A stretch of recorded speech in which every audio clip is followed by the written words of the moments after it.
आज हम लोग व्यंजन संधि को समझेंगे।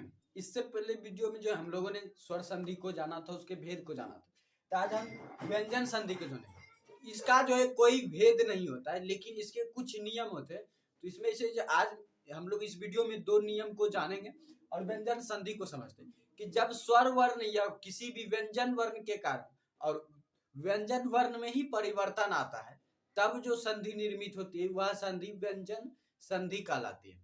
तो जैसे कि मान लेते हैं, जैसे सम जोर कारक। तो यहाँ पर देखिए ये जो दोनों जो व्यंजन वर्ण ही है, और इसी के कारण जो अब इसी में परिवर्तन आएगा और ये बन जाएगा संस्कार। तो यहाँ पर व्यंजन वर्ण में ही परिवर्तन आया और व्यंजन वर्ण के ही कारण आया। तो कारण कोई भी हो सकता है, व्यंजन वर्ण भी हो सकता है और स्वर वर्ण भी हो सकता है, लेकिन परिवर्तन जो है व्यंजन वर्ण में ही आना चाहिए। तब जो इससे संधि जो निर्मित होती है वही व्यंजन संधि कहलाती है। तो अब समझते हैं हम लोग सबसे पहले इसके दो नियम को। एक नियम है, इसका सूत्र है झलाम जसो अंते और दूसरा है समह सूटी। सबसे पहले हम इसको समझते हैं, झलाम जसो अंते। इसका क्या नियम है? इसका नियम है कि यदि किसी भी वर्ग का प्रथम वर्ण आए, यदि भी किसी वर्ग का प्रथम वर्ण और उसके बाद कोई किसी भी वर्ग का तीसरा या चौथा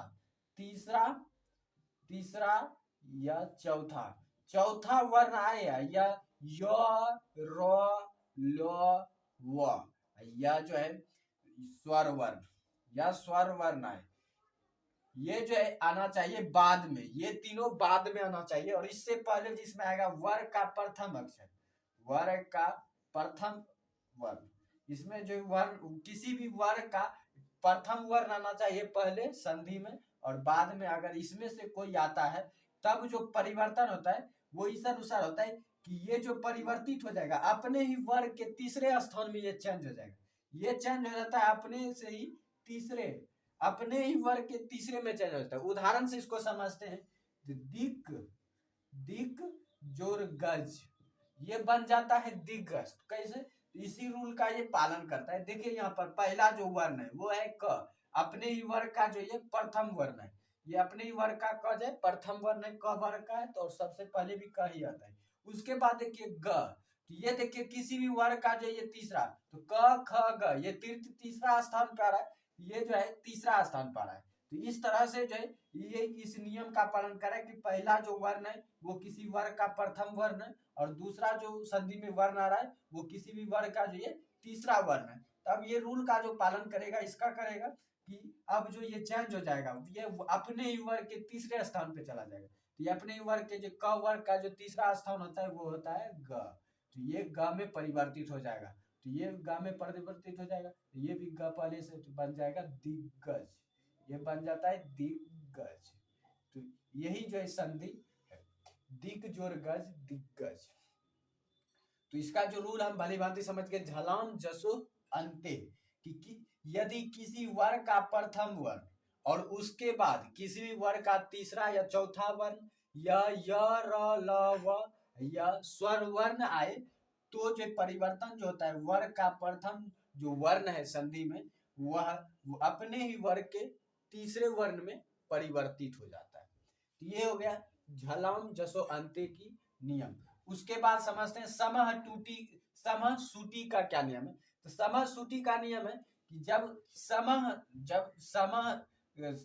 जब समह के बाद कोई क्री धातु का शब्द है, क्री धातु से निर्मित कोई शब्द है, सम के बाद, जब सम के बाद कोई क्री धातु का कोई वर्ड आता है तब जो है म अनुस्वार में परिवर्तित हो जाता है, म जो है अनुस्वार में परिवर्तित हो जाता है, और म अनुसार में परिवर्तित हो गया और स का आगमन हो जाता है, स का जो है आगमन हो जाता है। इसमें दो परिवर्तन होते हैं कि स का जो है अपने आप आगमन हो जाता है और म जो है अनुसार में बदल जाता है। जैसे कि हमने अभी सम जोड़ कार को जोड़ा तो हो गया संस्कार, तो कार क्री धातु है और सम जो है, तो सम तो इसी सूत्र का एक भाग है, तो सम जोड़ कार, तो मतलब सम में जो है क्री धातु जुड़ना रहा है, तो इसलिए जो है ये बन जाता है संस्कार। म बन गया अनुस्वार और स का जो है आगमन हो गया, तो इसलिए ये बन जाता है संस्कार।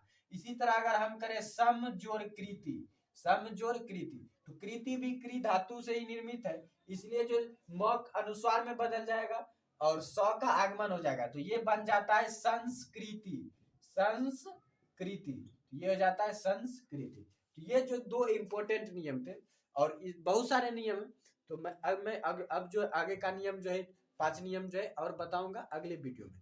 तो इतना अगर आपको समझ में आ गया हो तो कमेंट में जरूर बताइए, अगर कोई कंफ्यूजन या डाउट्स हो तो वो भी कमेंट में जरूर लिखिए, मैं उस पर जो अलग से आपके लिए वीडियो बना दूंगा।